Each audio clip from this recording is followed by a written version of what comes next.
Chavit Singson arrested over cyber libel. Naku po! Yan na nga ba sinasabi ko? Siguro hindi ko na ho kailangang ipakilala sa inyo kung sino papanoorin natin dito sa video na to. Sa kauna-una ang pagkakataon, magsasalita na ho itong si Franco Mabanta. Pero bago yan, sa like at sa subscribe, masaya na ho tayo dyan. At sa mga gusto sumali sa ating community, yung join button, nandyan lang ho sa baba. Ito, panoorin ho natin. A love letter to Ferdinand Martin Romualdez. Naku, yari na naman to si Martin dito. Okay. Naku, meron pang ganong ek-ek. Meron pang, ito, palakpakan din kita dito. Sa mga nagsasabing DDS, hindi DDS yan ha. Inawin ko lang, hindi DDS yan. Siguro,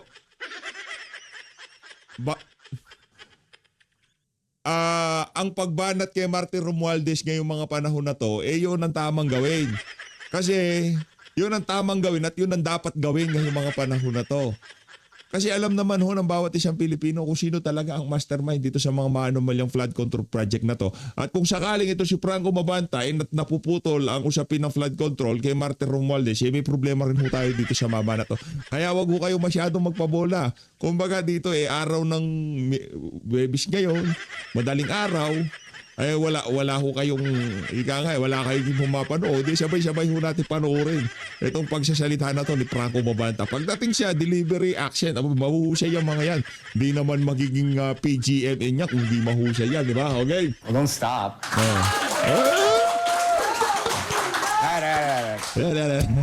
Okay, first and foremost, Okay. let's set the tone for the statement in the free speech spirit from which PGMN was built. Game. Ready? Zoom in. Closer. Talaga naman. Yan ang sinasabi ko eh. Yan ang sinasabi. Zoom in. Closer. On behalf of my family, on behalf of everyone at PGMN, and on behalf of the entire Philippines. Fuck Martin Romualdez. Sinasabi ko sa'yo. Secondly, as is the case for all honest anti-Romualdez posts on social media these days, this PGMN episode will be hit by a big troll farm again. Rock profiles with no posts, no friends, no pictures, accounts all created last week. Why? Because Martin is finally in real trouble with the ombudsman and wants to make sure that anyone who speaks out against him now will be attacked by a call center of hateful ogres. But we know you're not naive. You were not born yesterday. You know to look at the substance of the content itself rather than the haha reactions and hateful comments from empty accounts with no profiles, remembering what the actual point of this whole thing is. What is the point of this whole thing? It's that the biggest problem in the Philippines is and has always been corruption. And the most corrupt politician of the 21st century is Martin Romualdez. We'll discuss this thoroughly later in this video, so stay till the end. For now, let it be known that he's relentlessly trying to silence us. He's trying to silence PGMN. Don't let him silence you. Teka lang may breaking news lang tayo. Sandali lang, Franco ito ho mga kababayan, meron hong breaking news. Galing Inquirer.net ho ito mga kababayan. Ito ho, gaano ba katotoo ito? Chavit Singson arrested over cyber libel. Naku po! Yan na nga ba sinasabi ko? Isa kasi sa mga talagang maingay ito sa issue ng mga maanomalyang flood control. Ano talaga mangyayari dyan? Ano nangyari sa 18 Marine? Walang humpay, kaliwat kanan ng kaso. Mula kay Louis, mula kay pangalan to? Dito kay Abante. Etong sino pa? Yung mga kinasuhan, yung mga ng kaso sa mga mga 18 Marine talaga namang sunod-sunod ho ang pagsasampa ng kaso. Kaya mainit ho talaga ngayong mga panahon na to. Hindi ho pa hihintulutan ng mga nasa kapangyarihan na talagang lumabas na talaga ang katotohanan dito sa... Actually, nasa labas na eh. Hindi ko ba alam kung bakit tayo nila lumabas. Kailan ba tayo lalabas? Pambihira Thirdly, before we talk about Romualdez and the case, I want to talk about PGMN. Yan. I built Peanut Gallery Media Network for a specific reason. you were silenced by every major social media platform, especially Facebook and Twitter. That era was hideously authoritarian. 3 or 4 dozen very young, very weak, tyrannical nerds in Silicon Valley sat behind their computers, massaging their flaccid egos, arrogantly thinking that they had the moral authority to determine what billions of people around the world were allowed to say out loud. It was disgusting. Mainstream social platforms became so aggressively woke that not only could you not give your honest political opinion, you couldn't even crack a joke. It was a terrible time for freedom of speech. Then, in 2022, as I got out of rehab to finally get sober after being a cocaine addict for almost 20 years, the great Elon Musk bought Twitter, turned it into X, and instantaneously altered political discourse around the world. For the first time in years, people could finally speak freely again without any fear or apprehension of dictatorial woke snowflakes pressing a button to throttle their reach, shadow ban their accounts, or erase them entirely. Moments after his revolutionary purchase, I vividly remember Elon in an interview say this. Like say, when does free speech matter most? It's when it's someone you don't like saying something you don't like. That's when it actually matters. Free speech only matters when it's someone you don't like saying something you don't like. He looked like a man who was willing to die for that idea. That deeply inspired me. It's a quote I'll never forget. And so, 2 years later, I created PGMN. Before we were framed for extortion and the whole thing became a national story, we had 25 anchors in total. 5 anchors were proudly pink, 4 anchors lean DDS, 6 anchors were MAGA, 7 were center-left liberals, 1 anchor is even super woke. The rest don't give a shit about politics. All of us work together well, at least before the scandal blew up in my face. We're self-aware of our biases and we don't hide them from anyone. Most importantly, we all get along like a family because we've discovered that even if our politics oftentimes don't align, the unifying denominator is that we've found a common home in the idea of being able to always speak freely about anything, literally anything, even when we're wrong, even when we're foolish, in so long as we're communicating in good faith. As quite a few of you know, I've been operating at the highest level of national politics and leading some of the most influential national machineries in media for quite a while now. And I can say with an unwavering certainty that we've built something that isn't just uncommon, it's extremely unique. We've also said repeatedly on all our channels that we are not avoiding conflict. We are actively seeking intelligent, articulate, authentic, amazing people with differing political views and opinions. This is precisely and entirely what PGMN is all about. This is why PGMN was created. This is what we hope PGMN will always be. Moreover, it needs to be said that our anchors are independent. They have never been under contract. They are not on a monthly PGMN payroll. They are not employees. They are not assigned stories they do not want to do. They are not told what positions to take. They keep full editorial control over their own segments, their own opinions, and their own publishing cadence. Each anchor, upon engaging PGMN, was promised one thing: a platform to say whatever they want in whichever way they want, and so long as what they say is legal and honest. Literally free speech absolutism. They have no routine schedules, no quotas to hit in terms of content output, no standard newsroom deliverables, and the freedom to come to work quite literally whenever they want. In return, our anchors receive 2 things: the highest quality of video content excellence and guaranteed virality. 18 months later, we hit 1 billion views collectively across all platforms. We have undeniably impacted culture. We have consistently influenced government legislation. We have gotten multiple corrupt officials to resign, and we have literally altered election results. At our current pace, we will easily hit 2 billion views in the next 6 months. That is how PGMN was able to achieve anything between 1/3 to 1/4 of the monthly social media engagement of many of the big legacy media companies that have been around for decades at less than 1%. Ano ba? Binibenta mo ba PGMN? Ano ba talaga, Brad? Diretso mo na kasi. Pambihira naman eh. Marami na. Of their monthly OPEX and by boosting less than 2% of all of our posts. That is not a recent recharacterization.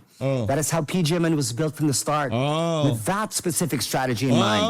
And it worked. I built PGMN this way deliberately. The kind of journalism and commentary this country needs: sharp, fearless, accountable, and we will prove in court that we understand what being accountable means.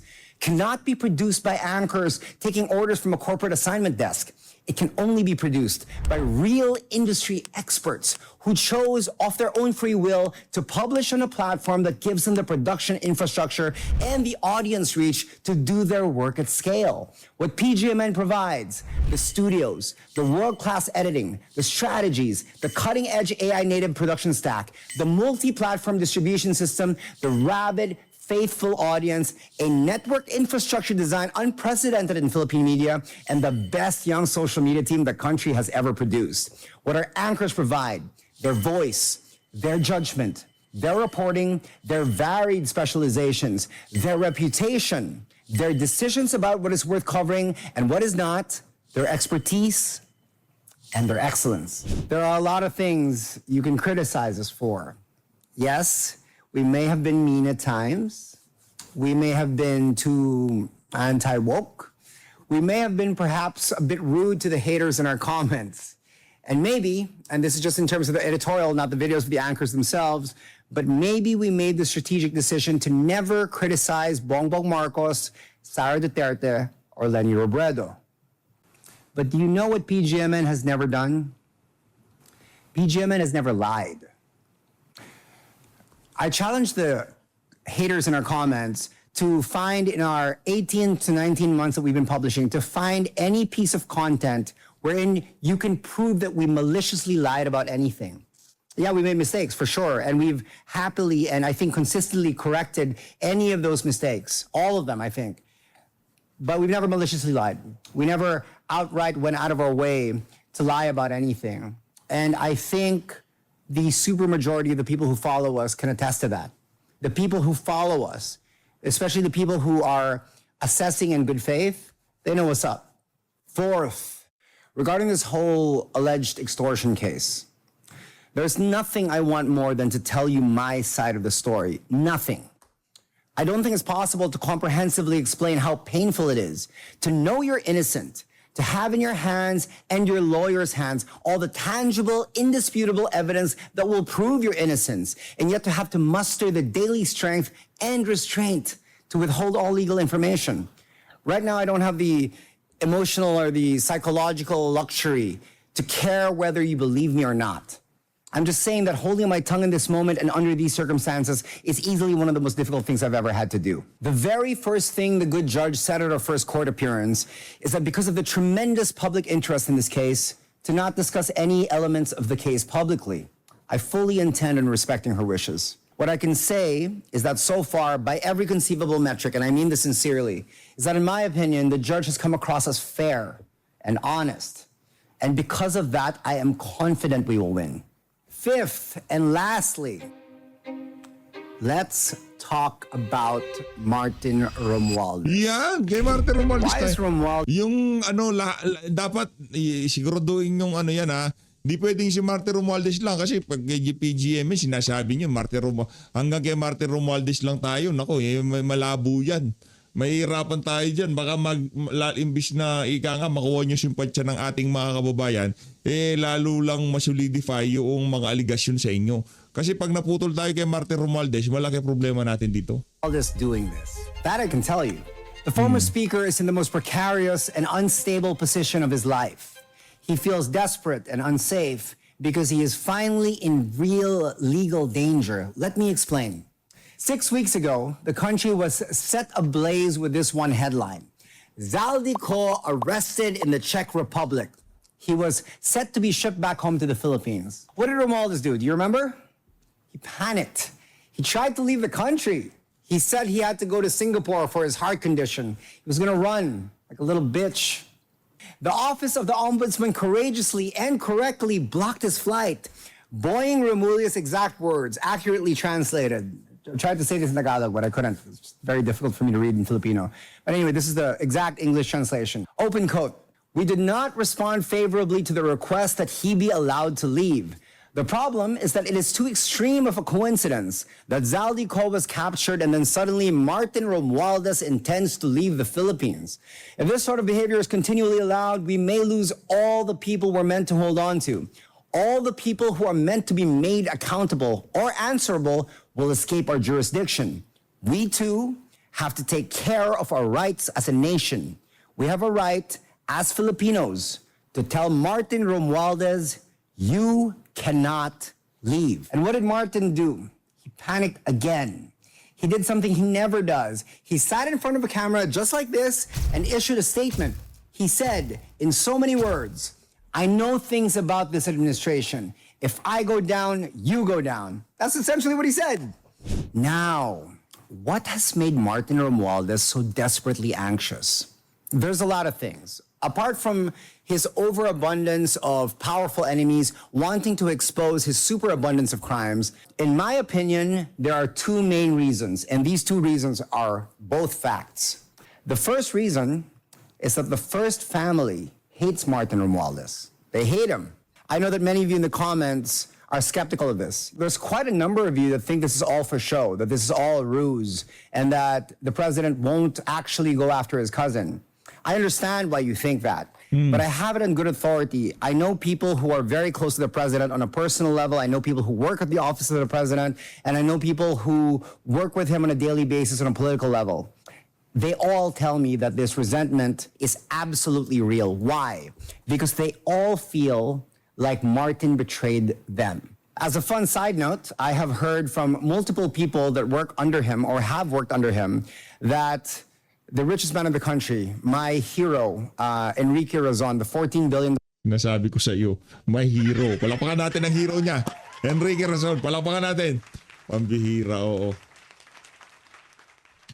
man Aray mo. also thinks that Martin deserves to go to jail. One, because it's the right thing to do. And number two, it's because it's one of the ways to appease the national political climate. I think he's right. Now, I don't know for certain if this is true, but the sources that I heard this from, who said this directly to me, are very close to Mr. Razon. So I believe him. Second reason, and possibly the most important one, is that the ombudsman, Boying Remulla, who used to be very close to Martin, they're fraternity brothers, and they used to go on vacation together, that sort of thing, they're not okay anymore. They had a falling out. I asked two senators, sitting senators, who were both godfathers of mine at my wedding 2 months ago, to introduce me to Boying, and they both initially hesitated because of the fact that they told me that Boying was very close to Martin, and that might not be a good idea. But upon further investigation from people who work at the DOJ and the Office of the Ombudsman and at the Office of the President in Malacanang, they're all telling me that the feud is real. Boying and Martin are no longer friends. They're not cool anymore. So much so that the prevailing rumor is that Martin is having Boying's movements monitored at the moment. That's why Martin is spooked. That's why, for the first time in the last 3.5 years, the once all-powerful Martin Romualdez is legitimately spooked. Just last May 21, in a radio interview, Assistant Ombudsman Miko Clavano, who seems to be a really cool guy, said Romualdez's money laundering complaint had already reached the preliminary investigation stage. Clavano accurately called Romualdez the master plunderer. He said that on record. Boying Remulla earlier said the ombudsman was preparing plunder cases against Romualdez in connection with the unbelievable flood control anomalies. The complaints against Romualdez include plunder, direct bribery, indirect bribery, money laundering, and violations of the Anti-Graft and Corrupt Practices Act. Prosecutors are saying with their chests that Romualdez is the purported mastermind of a kickback scheme tied to ghost flood control projects with alleged kickbacks. Parang di ko ata nagugustuhan kung saan papunta nitong pagsasalita na to ni itong si Boy. Ito si Franco Mabanta. Ngayon ang Malacanang galit kay Martin Romualdez. Ngayon ang mastermind dito sa kickback scheme na to, naka-imbento si Martin. Wala talaga.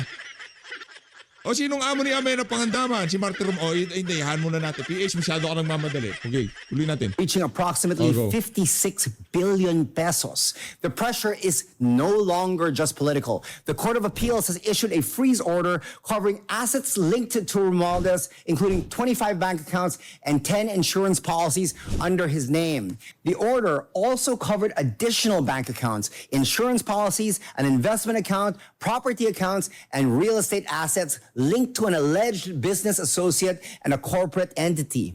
Not enough, in my opinion, because we all know Martin is the kind of guy that hides most of his money under a mattress.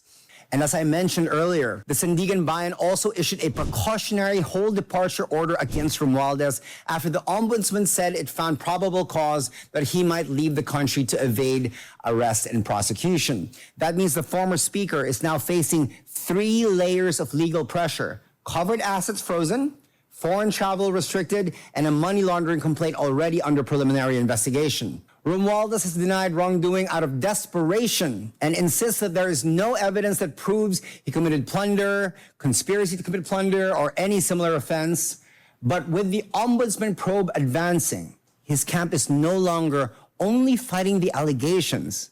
It is also fighting the public weight of a nationwide call to finally hold him accountable for his heinous sins against an entire generation of Filipinos. A call, it seems, that the Office of the Ombudsman intends to heed and honor. Because remember, people literally died because of Martin's corruption. Piecing all that together, at least in my mind, I think that the First Family, specifically President Marcos, is genuine in terms of finally making sure that Martin meets justice for these 4 reasons. Number 1, as I mentioned earlier, I think it's personal. I think that the resentment and the hate is real because the First Family, they feel that Martin betrayed them, and he did.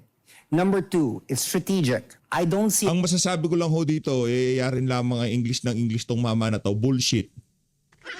Palakpakan. Dito ho tayo kay ma'am Kay Ma'am Cora ho tayo. Wag mo kami bulahin, Franco Mabanta, lang niya ka. Kahit hindi tayo nakakaintindi ng English, alam ko na binobola ako ng mama na yon. Huwag kayong maniwala dyan. Wisit na Franco na yan. Ano yan? Malaki bagahin yan. Malaki bagahin ng mama na yan. Dito tayo kay Pulso ng Bayan. Kay Ma'am Cora. Opo, ma'am, bilang isang ekonomista, alam natin na marami po kayong mga pahayag kaugnay po dito. Lalo na po, kilala din po kayong kritiko ng administrasyon ngayon dahil nga sa lagay ng ating ekonomiya sa ating bansa. Sa ngayon ba, para lang bigyan natin ng ideya ang ating mga kababayan, kumusta po ang ating ekonomiya sa ating bansa? Well, lumabas na yung mga inflation tsaka unemployment numbers. Ito yung mga indikasyon na talagang mahina pa rin talaga ang ating ekonomiya. Noong una yung inflation ay 6.8% pa rin. Napakataas pa rin yan. At saka yung unemployment natin, 4.7% na mas mataas kaysa nung isang taon. Pero ang mas nakakabahala yung underemployment. Yan yung mga... mga trabaho naman pero mababa sa minimum wage ang kinikita niya kasi ang trabaho nila hindi naman 8 oras, no. So, yan ay tumaas ng napakataas niyan, 15.2% at ang katumbas niyan ay 7.1 million ang mga taong hindi kumikita ng sapat, no. So, kung i-add mo yan dun sa 2.1 million na walang trabaho, so mga 11 million ang mga Pilipino na medyo mahirapan talaga ngayon na mataas ang presyo ng mga bilihin. Opo, underemployed, mas marami, mas tumaas yan sabi po ninyo. Pero ang trabaho ho ba, nadagdagan ho ba sa ngayon? Pero ang problema, yung underemployed ay tumaas din. Hindi masyadong nadagdagan yung trabaho. Pero yung underemployed, ang tingin ko dito, maraming nakahanap ng trabaho pero contractual. Alam mo yun? Kaya underemployed sila eh. Kasi ang ibig sabihin ng underemployed, kailangan parang gusto nila mas madagdagan yung oras ng trabaho o kaya magkaroon sila ng dagdag na trabaho, yung second job, no? Or magkaroon ng ibang trabaho na may mas mahabang oras. Yan ang ibig sabihin ng underemployed. So malamang contractual to or kaya nanghihinay na yung yung kumpanya, so binabawasan na yung oras ng trabaho nila. Ang maganda dito kasi kung contractual sila, hindi sila nakatanggap ng benepisyo ng SSS, PhilHealth, tsaka pag-ibig, ganyan. Kasi hindi yan naibibigay ng kumpanya kung saan sila nagtatrabaho. Opo. Paano po yun? Anong magiging implikasyon po nun kung kapag napipilitan po silang tumanggap ng mga trabaho ng mababang sahod din at the same time. Ito mga nasa underemployment, ma'am. Ang mangyayari dyan, parang sangkahig santo ka, di ba? Kasi kung mababa pa sa minimum wage yung kinikita nila, ibig sabihin talagang masasagad sila ngayon dahil tumaas nga yung mga presyo ng bilihin. So, kumbaga kung kailangan pa nila ng ibang klaseng panggastos, kumari kung may magkasakit, o kaya may pangangailangan sa eskwelahan yung mga anak nila, mahirapan silang punuin yun kasi sagad na yan eh. Masasagad talaga sila. Mas halos kapantay na ba natin yung sitwasyon natin ngayon noong nakaraang pandemya? Yung underemployment, halos pareho na yung level nung lockdown. So, hindi na maganda talaga yung nakikita kong mga numero na lumalabas ngayon. So, ang kabuuan nito, yung pinaka-consumer spending ng mga Pilipino, bababa yan. Sa ngayon, yun na lang ang tumataas pagdating sa mga components ng GDP mo, yung household spending na lang ang sumusuporta dyan. Dahil nga meron pang pumapasok na OFW remittances. Pero kung ganito, na wala masyadong makuhang disenteng trabaho, hindi naman sa hindi disente, pero kulang sa oras. So ibig sabihin, contractual sila, ganyan. Talagang manghihina kasi yung mga kumpanya, umaasa rin yan sa binibili ng mga households, di ba? So kung mahina yung spending mo, mahina rin ang sales. So mahina ang kikitain ng mga kumpanya. Pag mahina ang kikitain ng kumpanya, mababa ang tax revenues ng gobyerno. So apektado lahat yan eh. So pati ang gobyerno, apektado. Opo. At marami din ho ba, tumataas din ho ba yung bilang ng mga natatanggal sa trabaho? May mga indikasyon ho ba kayong nakikita na yung mga negosyo ay nagtitipid na lang? Or para makatipid ay nagbabawas ng tao at or minsan naman ay nagtatanggal ng mga empleyado? Dito mo nga makikita sa underemployed yan kasi biglang tumaas talaga na 15.2%, galing yan sa 13.2. So, dyan mo makikita na talagang naghihina na yung employment sector mo, yung job availability, So, maaaring yung mga kumpanya nga ay nagtitipid na, kaya binabawasan na nila yung oras ng pagtatrabaho. Siguro, imbis na 5 days, baka 3 days o 4 days na lang ang trabaho ng mga arawan na nagsisweldo, Tsaka yung mga construction, di ba maraming tumigil na construction dahil dyan sa flood control issue na yan, So maraming dating nagtatrabaho sa construction, ngayon, kung hindi nawalan ng trabaho, maaaring konti na lang or less days o konting araw ang tinatrabaho nila. Opo. Kung magpapatuloy po ito, ma'am, itong trend na ganito na bumababa siya sa mga susunod na mga buwan, ano kaya maaring maging epekto naman ito sa antas ng kahirapan ng ating bansa? Yun nga, so patuloy manghihina yung ekonomiya natin. So kung Grabe, ganito ang nakakaano, nangyayari, nakakalungkot. lalo na sa mga kumpanya, dahil sila yung talagang nag-employ sa mga tao, sila nagbibigay ng trabaho, mahihirapan talaga. So, kumbaga yung mga negosyante, baka mabawasan pa yan. So, hindi pa yata nare-reflect dito yung mga bagong graduates or mga fresh graduates. O maaaring nandito na, pero ganun nga, contractual yung nakuha nilang trabaho. Kasi yung graduation, Abril, so, itong buwan na to, yung dapat na-reflect na yung dyan. Pero lalaki pa yan sa Mayo. Kasi siyempre mas maraming papasok sa labor force. Pero kung mahina ang negosyo, mahihirapan sila maghanap ng trabaho. So tignan natin kasi ang Mayo seasonally high din yan pagdating sa unemployment. Apo, bago ko lang ipasa kay Partner Admar, sa nakikita ho ninyo ngayon, sapat ho ba yung mga programa, polisiya o dapat magdagdagan ng gobyerno para po maibsan ito? Ano ba mga dapat gawin ng gobyerno para at least man lang mapababa yung unemployment or underemployment na rate po dito sa ating bansa? Ay nga, di ba, ilang beses ko nang sinabi talaga na, alam mo, ang gobyerno dapat, buwasan na nila yung corruption nila at saka yung pamumulitika kasi kailangan mag-focus sila talaga Kaya sa nga. pagbibigay ng trabaho. Which means, ituloy nila yung mga malalaking proyekto na dapat ituloy sa infrastructure kasi yan ang nagbibigay ng maraming trabaho. So, kaso wala kang naririnig na bidding, na binibid na projects, no? If ever, tinutuloy lang nila yung mga maintenance, mga repair works.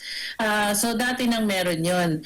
Ang kailangan talaga ng Pilipino, yung mga bagong proyekto para mabigyan talaga ng trabaho, hindi ayuda. Kasi ang ayuda, panandalian lang yan, 1, 2 buwan, maibsan ang iyong pangangailangan, pero hindi pangmatagalan. Ang trabaho ay pangmatagalan yan. So, ang kailangan talagang gawin ng ating pamahalaan ay magbigay ng trabaho. Ma'am Cora, magandang umaga po. Si Admar po ito. Ma'am, itong nakalipas, natalakay dyan po sa Korte Suprema. Nagkaroon po ng oral arguments dito nga po sa kinikwestiyon o kontrobersyal na 2024 to 2026 budget.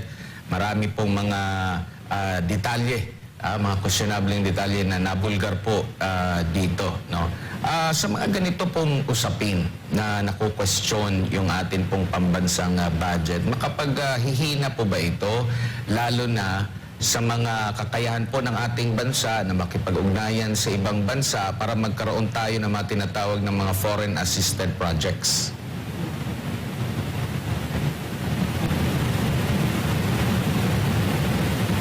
Parang sinisigil na yung gobyerno natin na tapusin yung mga proyekto. No? So, ibig sabihin, nababahala na rin yung ibang bansa sa nangyayari. At saka, di ba, last year pa, yung sabi ng South Korea, hindi na sila magpapautang yata. Yun yung nakita ko. So, affected talaga ang hindi lang yung mga bilateral talks, no, or multilateral negotiations, affected rin yung mga foreign investors mismo. Kaya bagsak ang investments. Last year pa, bumagsak na yan ng malaki. So, wala tayong masyadong maaasahan na bagong mamumuhunan dito sa Pilipinas. Kaya nga ganyan nanghihina talaga yung labor sector. Yung, so, maraming walang trabaho at maraming may trabaho pero kulang sa oras. Opo, kamakailan lang pumunta sa Japan ang Pangulo at may ipinagmalaki na mga investment pledges. Karaniwan po ba, ma'am, kailan po nagaganap ang pangako ng isang foreign entity, ibang bansa na maglagak ng puhunan, halimbawa dito po sa Pilipinas? Mga ilang taon po ang aantayin at yung possibility pa, matutuloy ba yan? Ilang porsyento yung matutuloy, ilang porsyento yung hindi matutuloy, ma'am? Dapat nga, kung nag-pledge ngayon, dapat within the next 6 months, mag-umpisa na yan. Pero marami akong naririnig na napakabagal ng registration, yung mga permits, no? Kasi lalo na kung buong Pilipinas yung gusto nilang cover doon sa kanilang negosyo, kada LGU, kakausapin nila, hingi sila ng permit, iba-ibang polisiya, kada LGU, at yung madalas pa, hiningihan pa sila ng padulas, So, yan ang hindi natin nasisiguro kung talagang matutuloy ang mga proyektong yan or investments na yan kasi depende sa pagbigay ng mga permiso at saka registration sa mga businesses. Maraming na-frustrate na at dati ginamit ko na example nga yung Francisco Motors, no? Sa frustration nila kung na sa China. Meron pang iba, marami pa ako naririnig at mga kausap kong mga nagnenegosyo na nahihirapan talaga sila kumuha ng mga permits. Opo, at itong panibago na namang crisis po, lalo na sa mundo ng politika sa bansa, itong sigalot dyan sa Senado, for sure, bad impression din ito sa mata ng mga foreign investors. Talagang signal yan na yung mahina ang leadership. Kasi kung malakas ang leadership, hindi magkakaroon ng ganyang division sa Senate. So, nanggagaling yung leadership na yan sa Malacanang mismo kasi pati sila sumasaw-saw sila dun sa gulo sa Senado kasi may ini-endorse silang tawag dito yung kampo Tapos meron naman silang ayaw sundin ang kampo, yung gano'n. So, imbis na pag-usapin niya, sabihin nila doon sa dalawang kampo, mag-usap kayo, magkaisa kayo, nag-ano pa siya, nag-endorso siya ng isang kampo. Opo. So, yun ang hindi maganda kasi divisive yung ating gobyerno ngayon. Opo. Ma'am, kung pag-uusapan natin ng ekonomiya sa mga ganitong sitwasyon, alin po yung mas mabilis or makakatulong ng malaki sa atin? Tulong mula outside sa bansa natin, no? Yung ugnayan natin sa ibang mga bansa. Sila po ba yung mga driver sa ating ekonomiya or sa domestic na needed talaga or sadyang meron tayong problema sa loob at labas natin na mga pamamaraan para nga makatulong sa paglago ng ating ekonomiya? Ang main driver talaga is the government kasi sa kanila yung sa kanila manggagaling yung mga polisiya para first makabigay ng trabaho, no, kaya kailangan sila gumawa ng mga proyekto. And second, kailangan ma-restore yung tiwala, maibalik ang tiwala kasi hangga't walang tiwala ang mga namumuhunan, hindi sila pupunta dito. Paano i-restore yung tiwala? Itigil na nila ang corruption. Kasi yung corruption, yan ang nagiging cause na magduda yung mga namumuhunan. Ano? At ikalawa, yung fiscal sector, yung fiscal discipline, kailangan maibalik din yan. Ano? Kasi nga, hanggang ngayon, hindi tayo sigurado kung talagang pumupunta sa mga proyekto at sa serbisyo para sa mga tao, yung mga ginagastos. Kaya, laki-laki na ng utang ng gobyerno ngayon, ano, na pumapatak na yan sa 18.5 trillion at tumataas yan ng 1.5 trillion kada taon. Opo. Ma'am, dito naman po sa inflation, bago pa man inilabas yung actual na inflation natin, ito nakalipas na buwan, may pagtaya ang BSP. May forecast sila either mula 7.1 hanggang 7.9 ang kanilang tansya for May 2026. Pero mas mababa po dito sa kanilang forecast ang naging inflation. 6.8 po yung naging inflation. Ano po yung masasabi niyo po ukol dito na hindi nagtugma? Ganito rin po ba yung forecast ninyo na mas mataas sana? Oo, actually, tinitingnan ko nga 8 to 10%. Pero yun nga, kaya medyo nagdududa na rin ako sa mga numero na nilalabas ngayon kasi parang minamasahin ng konti. Kaya palapit na ang zona eh. So, hindi ko alam kung... kasi ang katotohanan, makikita mo naman sa palengke, Correct. sa mga supermarkets na tumataas talaga yung presyo. Correct. Nang hindi na... Kaya love na love ko tong si Ma'am Cora eh. Kaya love na love ko yan si Ma'am Cora Gidote kasi talagang ano yan, wala siyang sugar coating, di ba? Katumbas nung nakikita mo sa inflation namin. In any case, 6.8 is still very high. Kasi dapat nasa 1.5 to 2% lang ang akyat ng ng presyo ng mga bilihin. Pero yun nga, nagkaroon tayo ng krisis sa langis at saka napabayaan ng gobyerno yung presyo ng langis, no? Kasi hindi nila ma-monitor, tsaka kulang nga sa polisiya para magkaroon tayo ng karagdagang supply ng gasolina. Opo. Ayan, siguro, Ma'am Cora, mensahe po ninyo sa lahat ng Mensahe ating kayo. mga kababayan. Alam po natin, nasa gitna po tayo ng maraming kontrobersya. Itong Blue Ribbon Committee nga, di ba? Patuloy pong iniimbestigahan nga itong flood control anomaly. Pero hindi pa natin alam kung kailan pa masusundan, gaano kahalaga ito. At sa marami pa na mga issues sa ating bayan, particular na po sa epekto nitong ekonomiya. Kailangan rin talaga, bantayan rin natin yung nangyayari sa Blue Ribbon Committee ni Senator Cayetano kasi dyan talaga lumalabas yung mga katotohanan. Kung mapapansin niyo doon sa ginawang Senate Blue Ribbon Committee meeting ni Tulfo, Senator Tulfo, wala namang nangyari doon sa hearing ngayon. So kasi pinipigilan nga nila na lumabas ang katotohanan. So napaka-importante nun. Bantayan natin yan at humingi tayo ng accountability sa ating gobyerno. Ikalawa, maghanda pa rin tayo kasi may krisis na tayo sa ekonomiya, hindi lang talaga nangihina, kumbaga may krisis na tayo. Tapos parating na nga itong mga bagyo.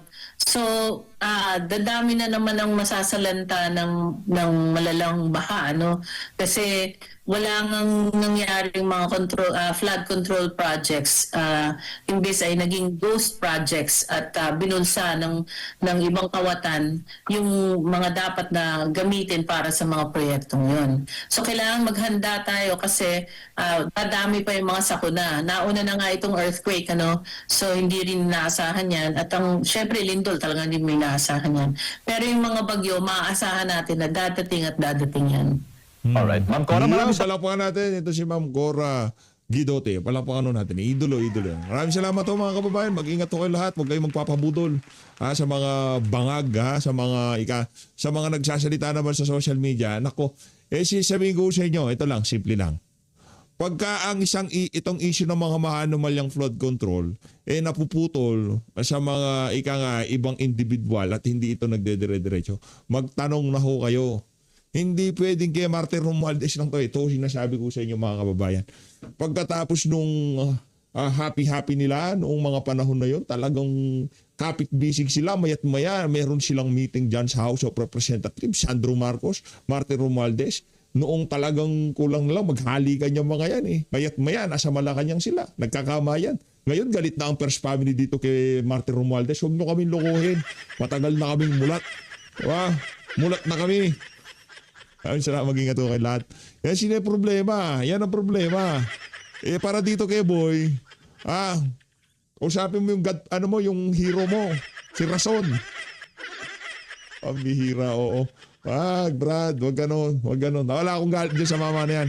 Pero pagka linuloko nyo na usapan, dyan tayo magkakaproblema. Walang problema ba natin yung si Martin Romualdez? Pero wag niyo siya sabihin na kesyo, ganito na ngayon, ganito naratibo, ganito. Mga loko-loko. Maraming salamat, mag-ingat ko kayo lahat. Mahal natin Pilipinas. Mabuisit na to.